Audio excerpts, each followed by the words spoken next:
Numbers 35. The Lord spoke to Moses in the plains of Moab by the Jordan at Jericho, saying, Command the people of Israel to give to the Levites some of the inheritance of their possession as cities for them to dwell in, and you shall give to the Levites pasture lands around the cities.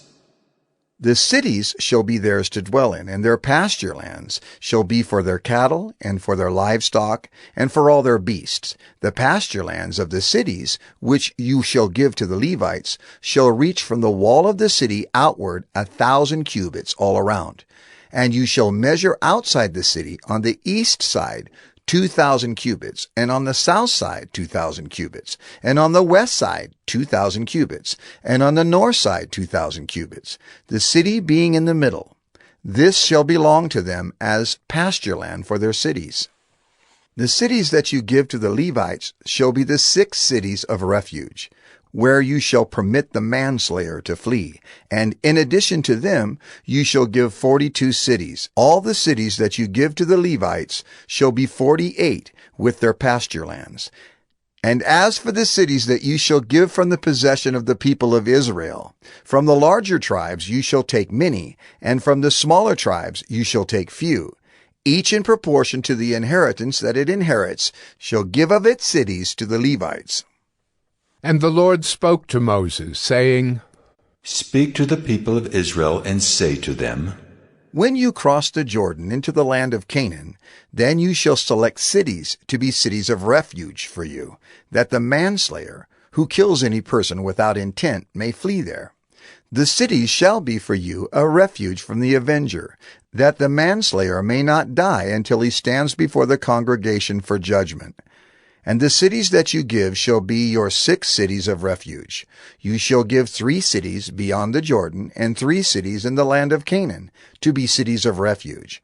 These 6 cities shall be for refuge for the people of Israel, and for the stranger and for the sojourner among them, that anyone who kills any person without intent may flee there. But if he struck him down with an iron object so that he died, he is a murderer. The murderer shall be put to death. And if he struck him down with a stone tool that could cause death, and he died, he is a murderer. The murderer shall be put to death.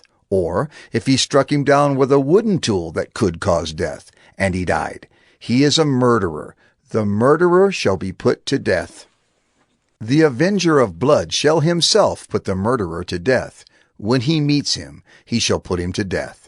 And if he pushed him out of hatred, or hurled something at him, lying in wait, so that he died, or in enmity struck him down with his hand so that he died, then he who struck the blow shall be put to death. He is a murderer.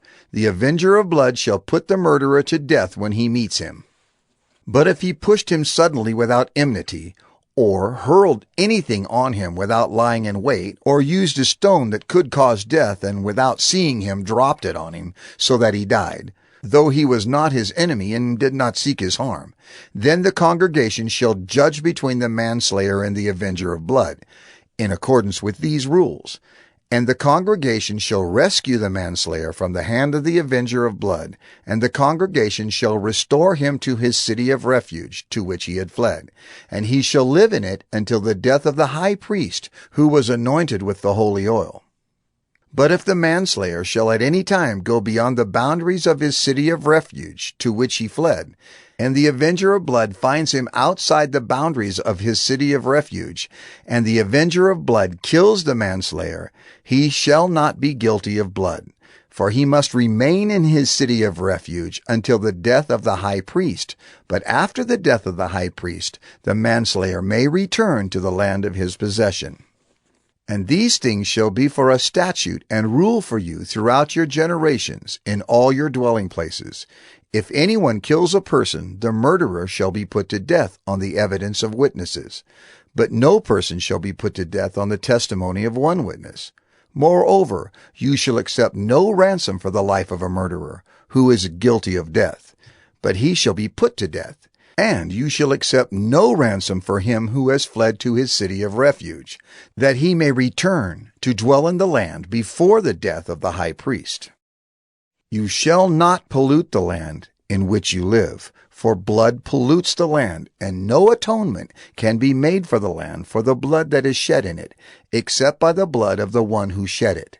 You shall not defile the land in which you live, in the midst of which I dwell, for I, the Lord, dwell in the midst of the people of Israel.